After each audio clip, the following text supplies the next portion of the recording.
Selamat berjumpa lagi dengan Algoritma Channel, dan hari ini kita akan membahas tentang risk management. Setiap perubahan dalam perusahaan senantiasa menimbulkan dua kemungkinan, yaitu risk dan kesempatan atau opportunity, yang masing-masing memiliki potensial untuk memberikan kerugian atau keuntungan bagi perusahaan. Ketidaksiapan dalam mengantisipasi perubahan tersebut akan cenderung berdampak negatif, memberikan kerugian. Sebaiknya, antisipasi yang tepat akan membuka kesempatan dan memberikan keuntungan bagi perusahaan. Untuk itu, risk management sebagai salah satu alat analisa dapat membantu melihat dan menganalisa potensial risiko, sehingga manajemen dapat mempersiapkan langkah-langkah antisipatif yang tepat sehingga potensi risiko tersebut tidak berdampak negatif terhadap perusahaan, namun dapat memberikan hasil yang optimal dan memberikan nilai tambah, creating value bagi perusahaan. Risiko adalah kemungkinan terjadinya suatu kejadian atau keadaan yang dapat mengancam pencapaian tujuan organisasi. Ada beberapa pengertian risiko. 1. Risiko yang berhubungan dengan suatu ketidakpastian. 2. Risiko adalah peluang terjadinya kerugian. 3. Risiko merupakan kemungkinan suatu hasil berbeda dengan yang diharapkan.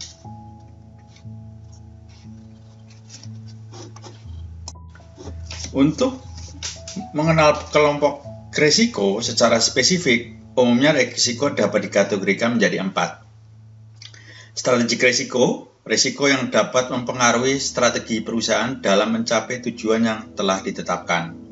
Umumnya, risiko ini dikenal dalam analisa manajemen strategik karena menjadi faktor pertimbangan dalam kerangka manajemen strategik. Misalnya, strategik risiko adalah perubahan lingkungan industri, tingkat persaingan produk, perubahan permintaan pelanggan, perubahan tingkat kepuasan pelanggan. Financial risk, risiko yang dapat mempengaruhi kemampuan dan kestabilan keuangan perusahaan. Misalnya, financial risk adalah tingkat suku bunga, nilai mata uang asing, kredit, harga komoditas. Operational risiko, risiko yang timbul akibat proses operasional perusahaan yang dijalankan dalam usaha mencapai tujuan perusahaan. Misalkan, operational risk adalah risiko-risiko yang muncul dalam proses rekrutmen, pembelian, produksi, penjualan. Yang terakhir adalah hazard risk, risiko yang muncul dari kejadian-kejadian yang merugikan perusahaan secara langsung, baik material maupun non-material. Contohnya adalah kebakaran, pemogokan, bencana alam, tuntutan dari pihak ketiga. The Committee of Sponsoring Organization of the Treatway Commission, COSO, sebuah komisi yang didirikan oleh beberapa perusahaan praktisi, akuntan, dan auditor keuangan terkemuka di Amerika, menerbitkan Enterprise Risk Management ERM Integrated Framework pada bulan September 2004. Menurut COSO, risk management dapat diartikan suatu proses yang dilakukan oleh Board of Director, manajemen, dan semua pihak di dalam perusahaan, diterapkan mulai dari perencanaan strategi dan melibatkan seluruh bagian perusahaan, dirancang untuk mengidentifikasikan potensi kejadian yang mempengaruhi aktivitas perusahaan, mengolah risiko sesuai dengan tingkat risiko yang dapat terima, dan memberikan jaminan yang memadai terhadap pencapaian tujuan perusahaan.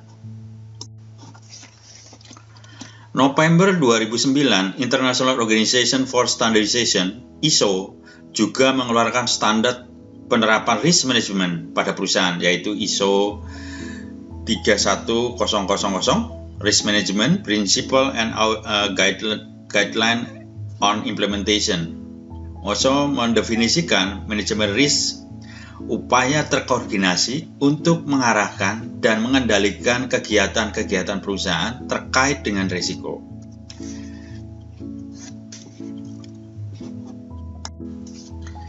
Sebagai suatu sistem, risk management ini tidak dapat berdiri sendiri, akan tetapi harus terintegrasi dengan subsistem yang lain, agar penempatannya dapat lebih efektif dan optimal. Risk management bertujuan membantu manajemen untuk mengolah risiko secara efektif, sehingga dapat memberikan nilai-nilai positif dalam upaya untuk mencapai tujuan perusahaan. Nilai-nilai positif yang dihasilkan dalam penerapan manajemen risiko antara lain manajemen mengetahui tingkat risiko dalam strategi dan sasaran yang ditetapkan. Manajemen dapat mengidentifikasi, mengukur, dan memilih tindakan alternatif untuk mengantisipasi risiko sehingga kejadian mendadak yang tidak diharapkan dapat diminimalkan atau dihilangkan. Manajemen dapat mengoptimalkan penggunaan sumber daya yang dimiliki untuk mencapai tujuan perusahaan dengan memperhitungkan pengalokasian sumber daya tersebut berdasarkan tingkat risiko yang ada. Nilai yang didapat oleh perusahaan akan optimal jika manajemen dapat mengimbangkan pengelolaan risiko dan penggunaan sumber daya yang efektif dalam melaksanakan setiap aktivitas yang mendukung pencapaian sasaran yang telah ditetapkan. Mengingat dinamisnya aktivitas manajemen dalam mencapai tujuan perusahaan, manajemen risiko diharapkan dapat membantu manajemen dalam mempersiapkan tindakan antisipatif dan memberikan pilihan-pilihan tindakan dalam menghadapi perubahan kondisi yang menyebabkan perubahan dalam strategi perusahaan.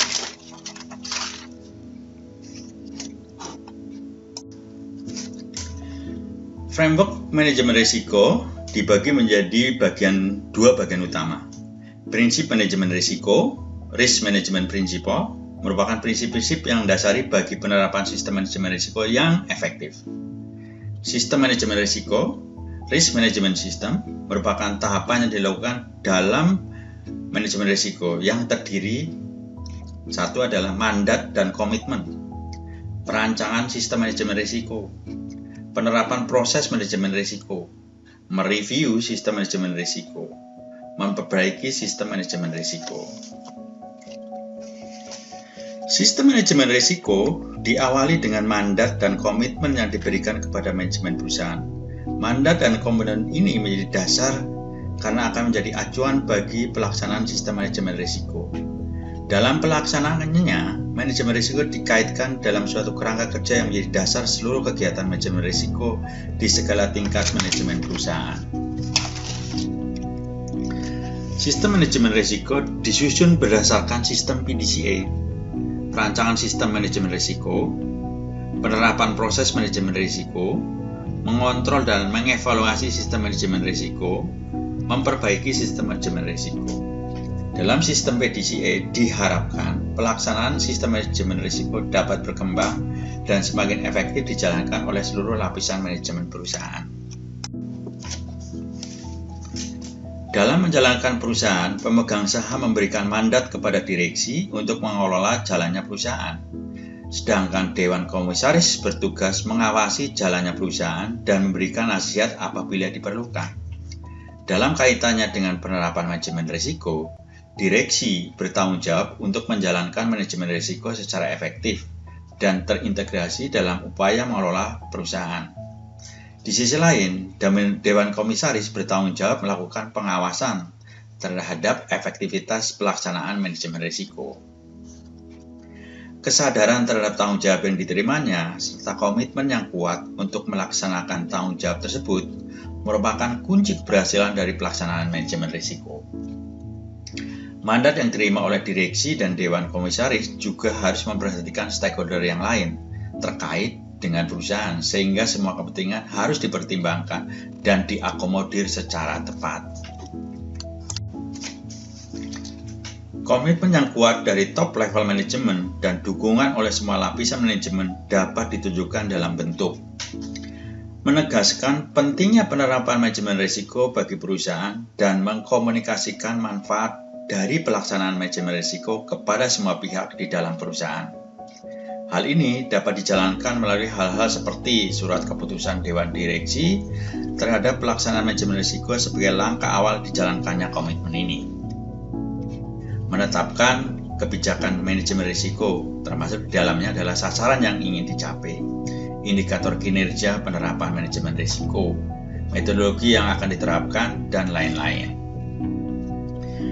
menunjuk suatu unit kerja manajemen risiko pada tingkat yang memadai untuk menjalankan manajemen risiko di perusahaan dan memastikan unit tersebut berjalan dengan efektif. Memastikan dukungan dari semua lapisan perusahaan terhadap pelaksanaan manajemen risiko. Mengelola sumber daya yang cukup untuk kegiatan manajemen risiko.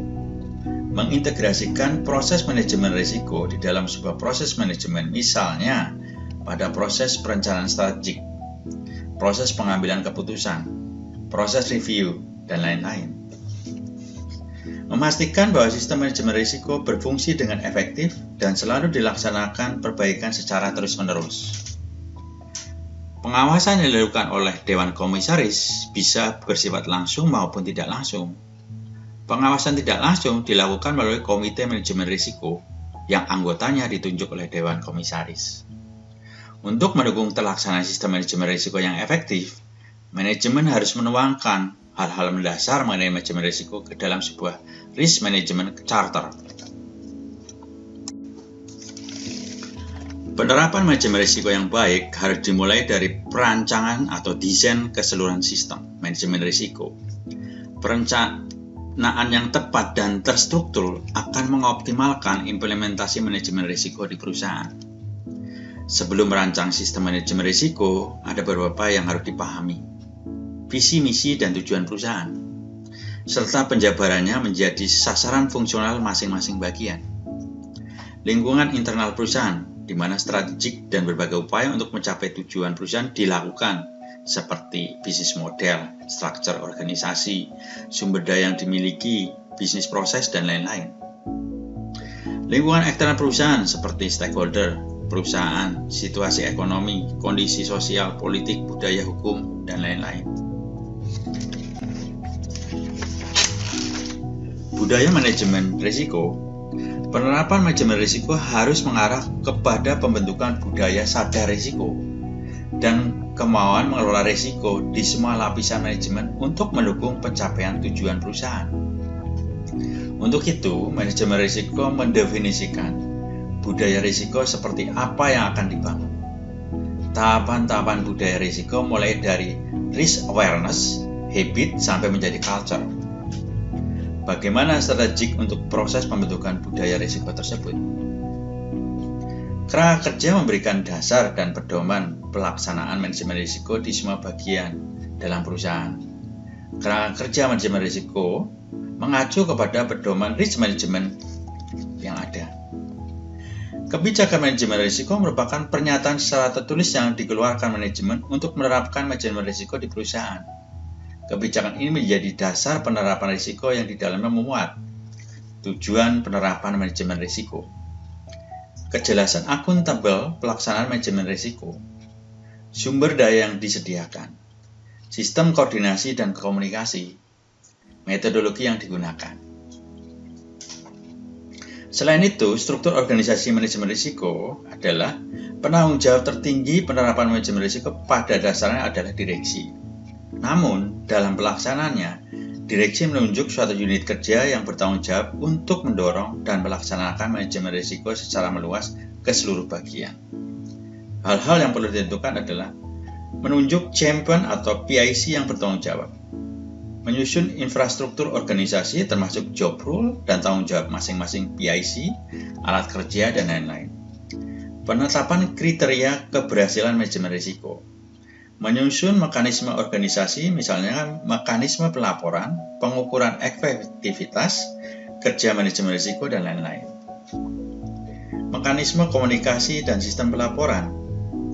Manajemen komunikasi sangat penting bagi efektivitas dan kontinuitas penerapan manajemen risiko karena menjadi media penghubung antara bagian yang secara bersama-sama mengelola risiko perusahaan.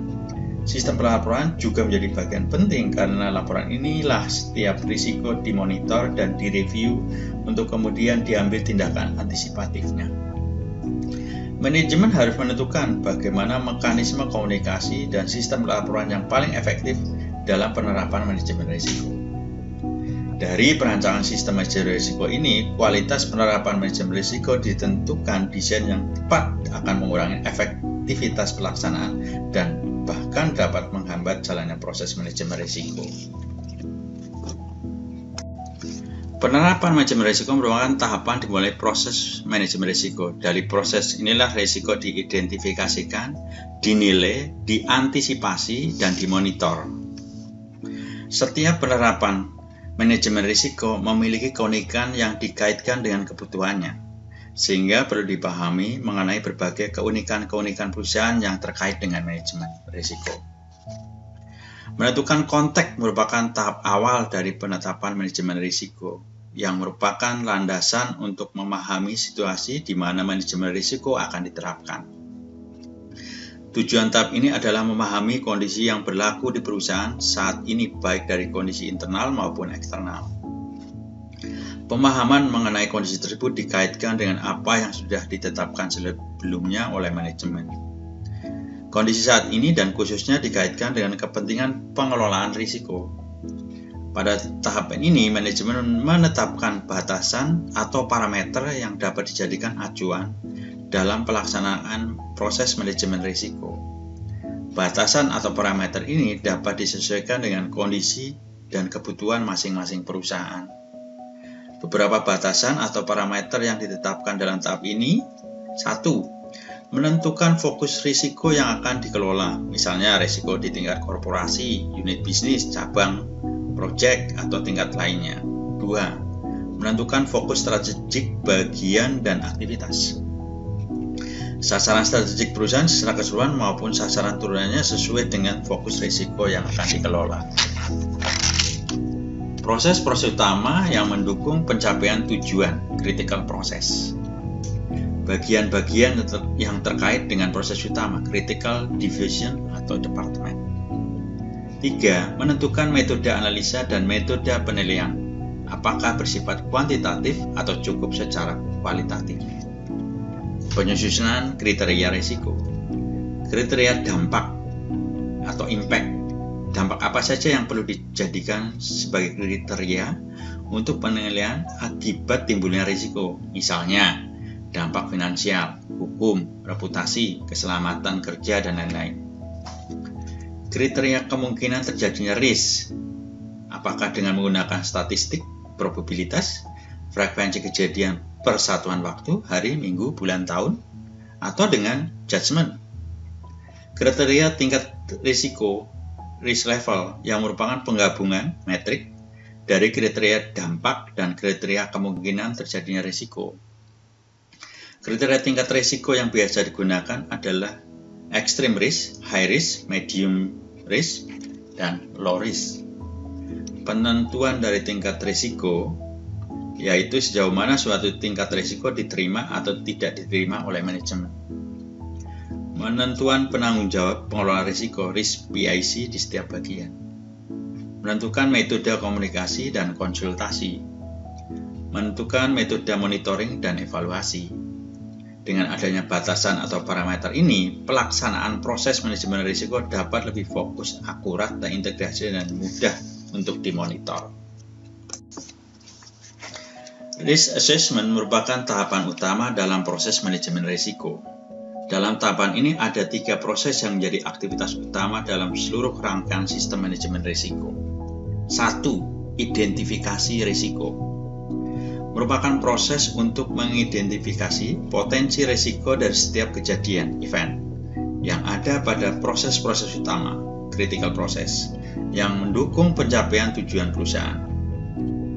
Proses ini sangat penting karena risiko yang tidak teridentifikasi pada proses ini tidak akan ditangani pada proses-proses berikutnya.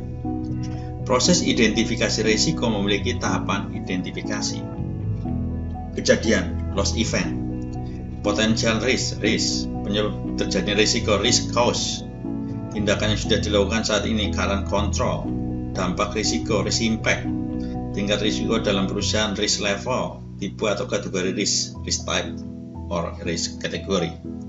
Dari proses ini didapatkan daftar kejadian dan potensi risk atau risk register yang dapat mempengaruhi pencapaian sasaran perusahaan. Analisa risiko merupakan tahapan selanjutnya untuk menganalisa kejadian dan potensi risiko lebih mendalam dan menilai setiap potensi risiko dibandingkan dengan tingkat risiko yang bisa diterima perusahaan. Hal-hal yang dianalisa dalam tahapan ini adalah stakeholder yang terkait dengan risiko, penilaian terhadap sifat natural risk yang terdiri atas analisa dampak kerugian yang mungkin timbul baik kualitatif maupun kuantitatif, impact value, dan analisa terhadap kemungkinan kejadian tersebut dapat terjadi. Penilaian terhadap efektivitas tindakan yang sudah dilakukan untuk mengantisipasi risiko, control effectiveness. Penilaian terhadap risiko jika tindakan antisipatif dilaksanakan, yang terdiri atas analisa dampak kerugian yang mungkin timbul baik kualitatif maupun kuantitatif, dan analisa terhadap kemungkinan kejadian tersebut dapat terjadi. Evaluasi risiko merupakan aktivitas evaluasi terhadap potensi risiko yang telah dianalisa untuk membantu manajemen mengambil keputusan atas setiap potensi risiko yang ada. Proses evaluasi risiko akan menentukan perlakuan terhadap tiap-tiap risiko dan menentukan risiko mana yang akan mendapat prioritas untuk diantisipasi lebih lanjut. Evaluasi risiko ini akan sangat ditentukan oleh pertimbangan-pertimbangan manajemen, pengalaman yang dimiliki manajemen, data historis yang dimiliki, dan tingkat risiko yang dapat diterima oleh manajemen perusahaan. Risk treatment merupakan tahapan untuk menentukan tindakan lebih lanjut untuk mengurangi atau meniadakan dampak serta kemungkinan terjadinya risiko-risiko yang telah diprioritaskan sebelumnya. Dalam tahapan ini, setiap pilihan tindakan dianalisa dan untuk kemudian dipilih tindakan yang dianggap tepat untuk segera dilaksanakan. Ada beberapa sifat tindakan yang dapat dipilih untuk mengantisipasi risiko. Tindakan menghindari risiko, tindakan memindahkan risiko ke pihak lain, tindakan menerima risiko, tindakan mengurangi dampak atau kemungkinan terjadinya risiko. Setelah tindakan antisipatif ditentukan, manajemen menentukan target tingkat risiko yang dapat diterima. Target tingkat risiko ini disebut tingkat risiko yang diharapkan, expected risiko, dan menjadi acuan monitoring atau tindakan yang dipilih. Khusus untuk risiko yang memiliki dampak luar biasa, sehingga bisa menimbulkan keadaan kritis pada perusahaan, perlu disiapkan suatu strategi tanggap darurat dan pemulihan bencana Business Continuity Plan (BCP) yang terdiri dari 3 bagian. Strategi dalam menangani krisis yang terjadi segera setelah risiko atau bencana terjadi. Strategi untuk melaksanakan pemulihan kegiatan perusahaan dalam kondisi darurat. Strategi pemulihan keadaan perusahaan akibat krisis atau bencana yang terjadi.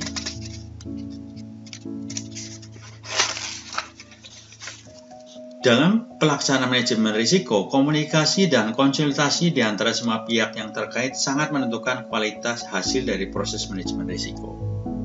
Oleh karena ini, manajemen risiko membutuhkan informasi yang komprehensif, mulai dari tahap awal sampai dengan tahap akhir. Proses komunikasi dan konsultasi ini menjadi sasaran tukar informasi, pendapat, dan diskusi antar tingkatan manajemen pada waktu yang tepat. Komunikasi atau konsultasi yang efektif diatur dalam suatu rencana yang terstruktur. Metode yang dipilih dan dikembangkan dapat berbeda-beda sesuai dengan tahapan proses manajemen risiko dan kondisi perusahaan. Beberapa contoh untuk komunikasi dan konsultasi yang bisa digunakan yaitu berupa workshop, meeting, presentation, dan email. Salah satu bentuk komunikasi atau konsultasi yang dilakukan adalah risk workshop. Rencana komunikasi atau konsultasi ini mencakup beberapa hal. Peserta workshop, waktu pelaksanaan, tempat pelaksanaan, agenda yang dibicarakan, moderator, keputusan apa yang akan diambil, siapa yang harus memutuskan, bagaimana dokumentasinya, dan lain-lain. Kelancaran pelaksanaan komunikasi dan konsultasi ini akan sangat mendukung efektivitas pelaksanaan proses manajemen risiko dan akan berguna dalam mendukung pengambilan keputusan oleh manajemen. Waktu terbaik dalam menyusun rencana komunikasi dan konsultasi adalah pada tahap awal pelaksanaan proses manajemen risiko dan dilaksanakan secara konsisten sesuai dengan yang telah disusun. Perencanaan, monitoring, dan review terhadap pelaksanaan manajemen risiko harus disusun pada tahap awal pelaksanaan proses manajemen risiko. Hal-hal yang perlu diperhatikan dalam merencanakan manajemen monitoring dan review adalah metode monitoring dan review, apa yang dimonitor dan siapa yang akan melakukan monitoring. Monitoring dan review dapat dilakukan secara mandiri oleh setiap tingkatan manajemen dan dapat dilakukan atau diagendakan dalam pertemuan rutin yang dilaksanakan oleh masing-masing bagian. Monitoring dan review yang dilakukan secara rutin akan menghindarkan manajemen dari kejadian yang tidak terduga yang mungkin muncul dalam proses operasional perusahaan. Rencana monitoring dan review harus diketahui dan mendapat komitmen dari seluruh tingkat manajemen agar pelaksanaannya lebih efektif serta berguna bagi kelanjutan proses manajemen risiko dan memberikan nilai tambah bagi perusahaan. Secara berkala harus dilakukan review terhadap efektivitas sistem manajemen risiko, berbeda dengan monitoring dan review yang lebih fokus kepada proses pengelolaan risiko dan dapat dilakukan secara mandiri oleh setiap tingkatan manajemen. Review terhadap sistem manajemen risiko harus dilakukan oleh top manajemen dengan melibatkan semua bagian terkait. Pada tahap ini, peran Risk Management Committee sangat penting dalam memberikan masukan-masukan kepada manajemen terkait dengan upaya meningkatkan efektivitas pengelolaan risiko. Beberapa hal yang perlu untuk dilakukan review terkait dengan manajemen risiko, risk management framework dan culture, kebijakan dan metodologi untuk mengetahui apakah penerapan manajemen risk sudah memadai, komprehensif dan up to date, risiko utama yang dihadapi perusahaan dan efektivitas pengelolaannya, efektivitas fungsi dan bagian yang bertanggung jawab terhadap pelaksanaan manajemen risiko, termasuk kualifikasi personal yang bertanggung jawab, efektivitas sistem informasi dan komunikasi. Efektivitas manajemen risiko dikaitkan dengan pencapaian objektif perusahaan. Penilaian terhadap efektivitas sistem manajemen risiko bisa juga dikaitkan dengan laporan-laporan review yang lain, baik bersifat internal maupun pihak independen, seperti laporan audit eksternal atau audit internal, penasihat hukum, dan lain-lain. Manajemen secara berkala melaporkan mengenai penerapan metodologi risiko di perusahaan dan mendiskusikan laporan tersebut dengan Risk Management Committee. Hasil laporan ini disimpulkan dan bentuk laporan risk profile yang menggambarkan posisi bagian terhadap risiko yang dihadapi dan penerapan manajemen risiko untuk membantu pengelolaan risiko tersebut. Hasil review terhadap manajemen risiko ditindaklanjuti dengan rencana perbaikan corrective action terhadap kelemahan-kelemahan yang ada. Rencana perbaikan harus didokumentasi dan direview secara berkala. Manajemen bertanggung jawab untuk memastikan bahwa terjadi peningkatan secara terus-menerus, continuous improvement, dalam sistem manajemen risiko. Demikian penjelasan tentang risk manajemen risiko pada masa pandemi ini. Mudah-mudahan bermanfaat untuk menghadapi proses bisnis yang begitu luar biasa saat ini. Terima kasih.